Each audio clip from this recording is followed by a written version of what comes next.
Karl Marx is famous for something that he said, or wrote actually, about religion.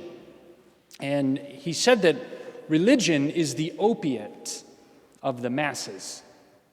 Religion is the opiate of the masses. And of course, we're probably all familiar with opiates and narcotics and drugs, and it has a way of enslaving a person. Drugs do. And Karl Marx was, in effect, saying that religion has the same impact and the same effect on the masses of people. That religion drugs us and enslaves us to where we don't really exercise free will, according to Karl Marx. And it would seem, I think, on the surface that there is truth to it. We all came in to the church. Many probably genuflected or toward the tabernacle or bowed toward the altar. We all stood for the opening hymn. We'll all kneel down for the Eucharistic prayer.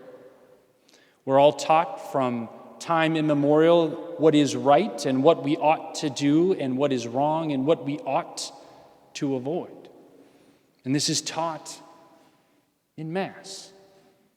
In many ways, we're conditioned like that. We're formed, we're brought up in an environment, thanks be to God, with two parents that teach us and sometimes have to beat it into us. The difference between right and wrong and the all-out pursuit of the good. Religion is the opiate of the masses. Following God's law is a way of enslaving a bunch of people. Karl Marx would have it. And in our gospel today, we have a lot of talk of fulfilling God's law on this Feast of the Presentation. Joseph and Mary, in fulfillment of the prescription of the law, are told that they have to bring their child to the temple and present him or dedicate him to God's service. And in fact, we heard where that law or dictate of God's law comes from, which is from the book of Exodus, where the Lord said to Moses, "Consecrate to me every single firstborn. Whatsoever or whosoever opens up the womb among the Israelites, whether they are a human being or a beast, an animal, that firstborn belongs to me." And it certainly sounds like God is enslaving us. He is taking us as his possession. And he certainly does. As I say, there is truth, I think, to what Karl Marx says, but it is not by way of an opiate, but by way of joy. The drug of God is not something that damages us. It is one that grants us this great fruit of joy. And again, we can go back to the presentation. Had our Blessed Mother and Joseph not presented and brought to this temple, and the temple, again, remember, is where atonement is made, where animal sacrifices were made in atonement for sin. So here's literally the Lamb of God, the firstborn of God, that is brought to this building where atonement and sacrifice for sin is made. And the fruit of that presentation, the fruit of that dedication, the fruit of fulfilling that duty and following the law was not, in fact, one of enslavement, but one of great joy, one of great freedom for the masses, for all. I had the occasion earlier today to meet with a couple who I also had the privilege of marrying a few years ago. And this meeting was on the occasion of their firstborn. And they want to have their child baptized. And so I asked the couple, why are you coming here? Why do you want to have your child baptized?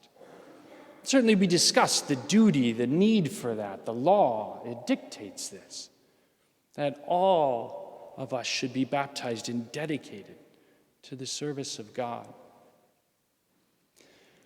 But as we reflected more on that, this couple began to recount all that their baptism had initiated them into.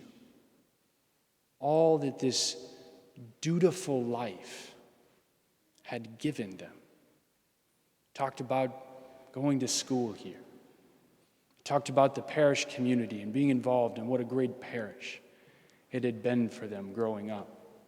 Talked about getting married here in this church, in this creation, this deepening and recreation of a life in the sacrament of marriage. And at one point, the mother even got a little bit emotional, and it wasn't so much the emotion, it wasn't even so much what they recounted, it was what was underneath it all. Joy. Joy is what was underneath it all. Joy is the fruit of following the law. Joy is the fruit of the dictates. Joy is the fruit of being enslaved to God. But it's even more than that. He takes us as his own possession, not to enslave us, but to give us a life filled with joy.